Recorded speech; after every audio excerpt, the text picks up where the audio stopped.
Bonjour à tous, João Mouba, évangélisation en action. Sur le chemin de ma délivrance de la pornographie et de la masturbation, je suis arrivé dans des périodes où, malgré mon combat, j'avais l'impression que les choses n'avançaient pas. J'avais l'impression que les choses ne progressaient pas. Parfois, je pouvais résister à ces tentations-là, mais au bout d'un certain temps, j'étais comme à bout de force et je retombais. Et cela apportait un gros découragement dans ma vie au point où je voulais déposer les armes. Mais c'est au fil du temps, à force de persister, à force de persévérer, que je me suis rendu compte que la balance a commencé à changer en fait de côté. La balance qui était généralement basse de mon côté a commencé à être basse du côté de l'addiction. Et c'est à ce moment qu'un regain d'espoir, un regain d'espérance a commencé vraiment à prendre de l'ampleur. Donc on va voir déjà dans le passage de Jacques, chapitre 1, verset 12, parce qu'on peut se retrouver dans ces situations-là. Vous pouvez vous retrouver dans une situation où vous dites, c'est pas la peine, tous ces principes ne donnent pas. Non, écoutons cela. Heureux l'homme qui supporte patiemment la tentation, car après avoir été éprouvé, il recevra la couronne de vie que le Seigneur a promise à ceux qui l'aiment. Vous voyez, heureux l'homme qui supporte patiemment la tentation, parce que la tentation sera encore là. Elle sera là longtemps. Parce que je vous ai dit qu'il y a un ennemi. Une fois que vous avez touché à ces choses, pendant un temps régulier, votre ennemi a pris de la force. C'est comme si vous avez deux bêtes, d'accord? On avait la bête de la sainteté, on avait la bête de l'impureté sexuelle devant nous. Et on nourrissait plus la bête de l'impureté sexuelle. Et on ne nourrissait pas, en fait, la bête de la sainteté, de la pureté. Donc cette bête-là a pris de la force, est devenue forte dans notre vie. Donc lorsqu'on veut se séparer, au début, en fait, cette bête-là aura tendance à nous dominer. Mais à partir du moment où on a décidé à combattre, en fait, cette bête-là voudra encore manger quand même dans notre vie. Elle mange par la tentation pour nous faire succomber aux tentations. Donc quand vous résistez à la tentation, vous nourrissez maintenant la bête de la pureté, de la sainteté. Et donc en fait, ce qui se passe derrière, c'est que la bête en fait de l'impureté sexuelle est en train de maigrir. Elle perd de la force parce que vous l'affamez au fur et à mesure. Vous l'affamez, vous l'affamez, vous l'affamez. Mais vous ne voyez pas encore.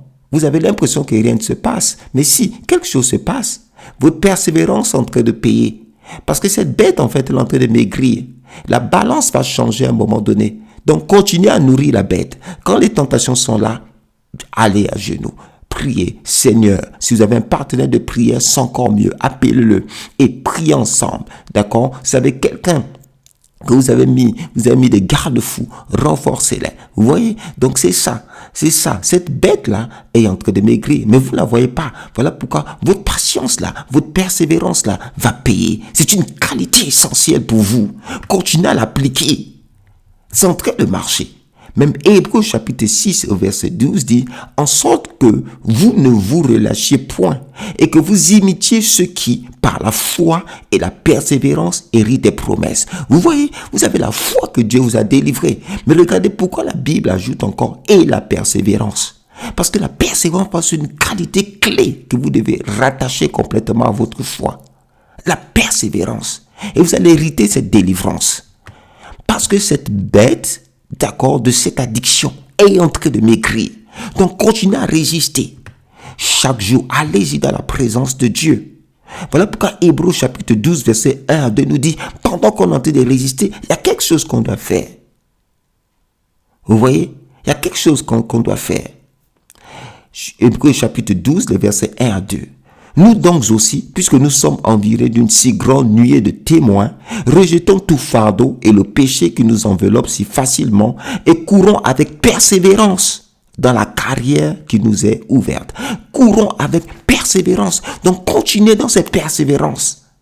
Ce que vous avez déjà accompli jusqu'alors apporte du fruit, a amaigri cette bête de l'impureté, de l'addiction. Et c'est à nourrir, d'accord, la bête. Je vous donne ces deux images. D'accord? Comme deux animaux que vous nourrissez. Ah, vous avez nourri la bête de la pureté, de la sainteté. Donc la bête de la pureté, de la sainteté, tout d'un coup, va prendre le dessus sur l'autre.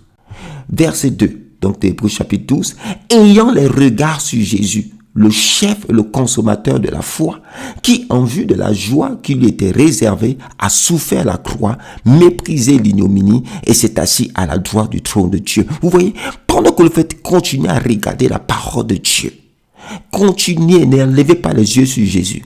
C'est ce que l'ennemi voudra faire à un moment donné. Lorsque vous avez fait un peu de progrès, il va vous dire, tu as fait le progrès juste à cause de la discipline. Non, dites-vous, Seigneur, c'est par ta grâce. C'est pour ta gloire que je suis là. C'est pour ta gloire que je vais délivrer. Je vais garder les yeux sur Jésus. Chaque jour, je vais aller dans sa présence. Je vais prendre la parole. Je vais mettre la parole qui va m'aider à résister une fois de plus. Je vais terminer cette vidéo avec cette histoire. C'était deux chiens, en fait, qui habitaient dans deux concessions différentes. Il y avait un gros chien qui était dans l'une des concessions et un petit chien qui était dans l'autre concession. Et ce qui s'est passé, c'est qu'à un moment donné, il y a eu une intercation, d'accord, entre les deux chiens. Et à partir de ce jour, le petit chien voulait régler le compte au gros chien. Et c'était invraisemblable. Quand on voyait la taille de ce gros chien, la taille de ce petit chien, on se demandait, mais comment cette histoire va se terminer? Donc il y avait des passages sous les concessions. Donc chaque jour, le petit chien, il passe au travers de sa concession. Il rentre dans la concession du gros chien et il se met à battre avec le gros chien. Le gros chien le tape, le malaxe, le frappe. Le petit chien repart chez lui. Le lendemain, le petit chien repasse encore au travers de sa concession. Il rentre dans la concession du gros chien et il se bat, il se bat, il se bat, il se bat. Le gros chien tape le petit chien et le petit chien repart chez lui. Le jour suivant, le petit chien, il repasse encore. Tac, tac, tac, tac, tac. Il passe au travers de sa concession, il rentre dans la concession du gros chien et il se bat, il se bat, il se bat, il se bat.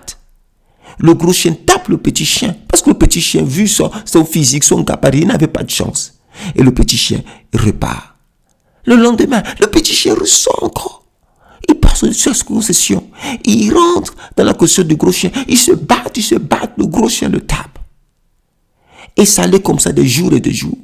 Un jour, le petit chien passe au-dessus de sa concession. Il rentre dans la concession du gros chien. Le gros chien le voit. Tout d'un coup, le gros chien se met à fuir. Le gros chien se met à fuir. Le gros chien se met à fuir devant le petit chien. Et le gros chien est allé se cacher. Vous vous rendez compte? Le petit chien n'était pas forcément devenu plus fort que le gros chien. S'il se battait, le gros chien allait toujours taper le petit chien. Mais il y a quelque chose qui a fait la différence. C'est que le petit chien a persévéré. Il avait une persévérance supérieure à la persévérance du gros chien. Au point où le gros chien était fatigué en fait de se battre. Mais le petit chien n'était pas fatigué de se battre. Bien que le petit chien n'a pas eu plus de force.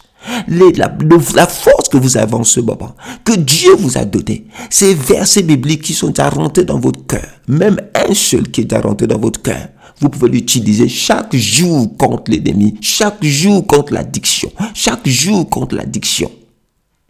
À un moment donné, l'addiction va lâcher. À un moment donné, ce démon, si c'est un démon de mari et de femme de nuit, il va lâcher. À un moment donné, cette oppression démoniaque sexuelle va être brisée. Parce que vous êtes persévérant. Vous n'avez pas lâché l'affaire. Votre persévérance va décourager cette addiction. Votre persévérance va décourager tout ennemi qui est derrière cette addiction. Vous allez délivrer dans tous les cas. Rien que cette qualité, si vous l'implantez dans votre vie, votre délivrance est garantie. Imitez ceux qui par la foi et la persévérance héritent des promesses. Ne lâche pas, jeune homme. Ne lâche pas, madame. Ne lâche pas, jeune fille.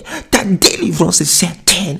Chaque jour, prends ce verset. Dieu m'a déjà délivré. Tu te lèves comme tapé, comme molesté. Tu dis, Dieu m'a déjà délivré. Je rends grâce à Dieu. Il m'a délivré. C'est ton nom de Jésus. Libère ma vie maintenant. Pars Viens le lendemain, encore, le surlendemain. Prends quelqu'un d'autre qui peut avec toi et bombarder. Et allez-y, ta délivrance est certaine. Ta délivrance est certaine. Je veux prier pour quelqu'un ce matin. Père, dans le nom puissant de Jésus-Christ de Nazareth. Oh, je vois une grosse chaîne sur une dame. Je vois une grosse chaîne sur une dame. La chaîne de l'addiction. Mais ce matin, Dieu casse cette chaîne dans le nom puissant de Jésus-Christ de Nazareth. Je vois un jeune homme qui était découragé. Mais si tu arrêtes aujourd'hui, ta délivrance peut être plus difficile. Mais en fait, ta délivrance est dans 3 jours. Ta délivrance est dans 3 jours. Et dans quelques jours. Donc, persévère encore. Persévère. Alléluia. Oh, je vois plusieurs groupes bénis, plusieurs groupes délivrés, surtout beaucoup de jeunes garçons. Je vois beaucoup de jeunes garçons délivrés. Oui, tu peux être persévérant, tu peux persévérer. Oui, tu as même fait beaucoup de sport. Dans le sport, tu savais comment la persévérance paye. Applique-la aussi pour ta délivrance dans le nom puissant de Jésus. Alléluia. Amen. Amen. Soyez bénis.